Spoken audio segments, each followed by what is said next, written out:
Further on down I've got my next group of 6 tomato plants. We've got green zebra, the first 2, and then orange pear-shaped tomatoes, and finally little tiny red tomatoes. I like to grow them in several places because once in a while the deer or the wild boar do get in here, so I'm hedging my bets a bit. The teepee is surrounded by cucumber plants, so they'll grow up there and hang down and hopefully make nice straight cucumbers. Another water barrel in our system. It helps to have all these water barrels. Some of this is rainwater collected from the chicken shed, and of course we fill up the chicken drinkers from there. Right down at the bottom of the garden I've got a tunnel up here. This is within what will be the polytunnel for next year. Under this tunnel, for a bit of protection, are some yard-long beans from Thailand. They've germinated, but I thought they just needed a bit of help. It was down to 4 degrees centigrade. As you can see, it's not a wonderful day today. It's very windy. Here are some yin-yang beans, otherwise known as orca beans, because they look like little whales. I've only just put them in yesterday. This bed is prepared for some more beetroots to go in today, the seeds, and there's 6 places there being prepared with a bit of llama poop, some compost, and generally watered for a couple of days before I put in my courgettes.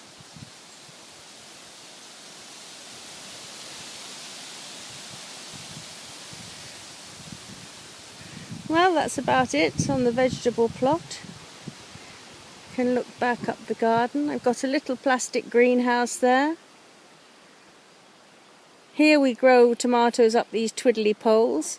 You don't need to tie them in or anything, you just twiddle them up as they get taller. Oh, a nice bit of sunshine to end the video. Well, not a very professional video, but I hope you enjoyed a little tour of my garden. I don't have everything planted yet.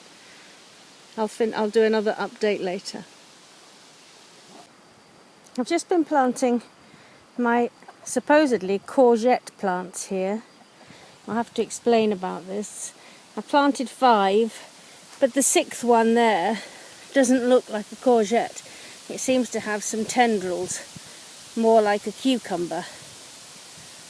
So I went down to the greenhouse and found another one which I think is more like a courgette. There's an explanation for this, a bit bizarre really. We went to the plant fair that is held in the next village. Great occasion, barbecue, lots of plants, music. Really good, but it was very, very windy. And a friend of ours, Pete, who sells lots of plants for gardens, potager, vegetable plants, all organic, had his plants in plastic trays on a very smooth plastic table. And there was a big gust of wind, and about 5 of these plastic trays flew off the table and ended in a heap on the floor. And we felt a bit sorry for him. We were helping him pick them up. He said he had no idea what they were now because they were all mixed up. And so we bought a mystery bunch. So I'm not quite sure whether I've actually got any courgettes at all. I was certain about the other cucumbers I've got, and I think this is another one here.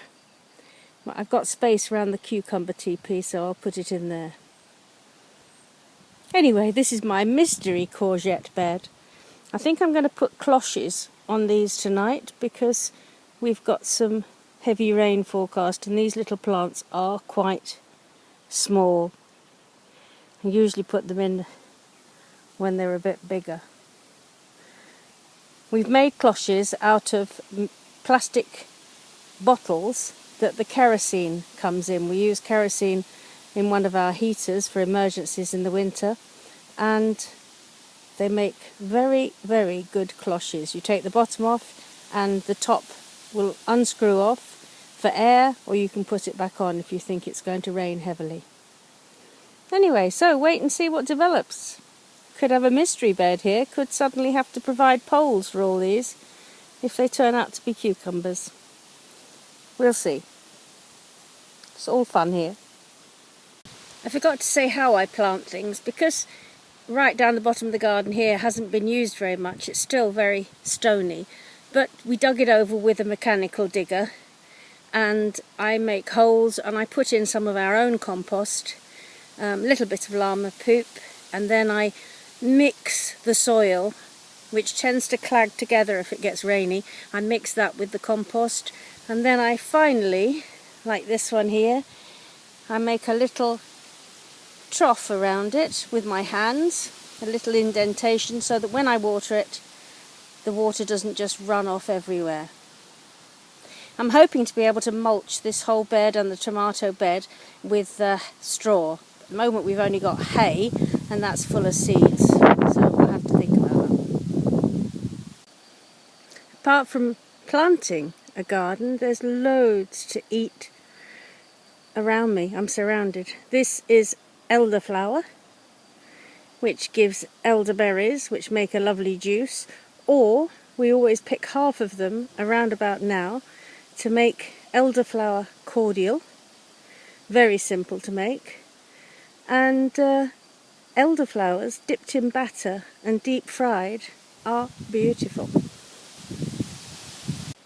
All over the place here, in fact we dug a load up just to put the polytunnel frame in, are what the French call topinambours. These are Jerusalem artichokes. They have beautiful yellow flowers, and the bonus is you can dig up and eat the knobbly roots. You can treat them like potatoes, scrub them, slice them, sauté them. They taste a little bit like asparagus. Just one unfortunate thing, they give you lots of wind, but they're very tasty. So I'm thinking if these do turn out to be cucumbers and not courge, marrows and courgettes, then it won't be that hard to make a frame of bamboo poles and tie it to part of this polytunnel, because the plastic won't be going on until the autumn.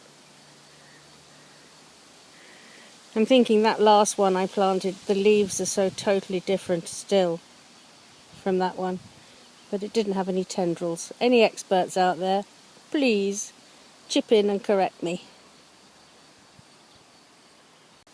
Still to plant in my little plastic greenhouse here, really cheap. The rest of the mystery courgettes or cucumbers, some more sucrine lettuces there, a selection of peppers, and the rest are sunflowers, because it's France, it's the south of France, and I love to have sunflowers all over the place. And in the autumn the birds eat the seeds. I have to race to collect some seeds for next year, but it's a good system, me and the birds share.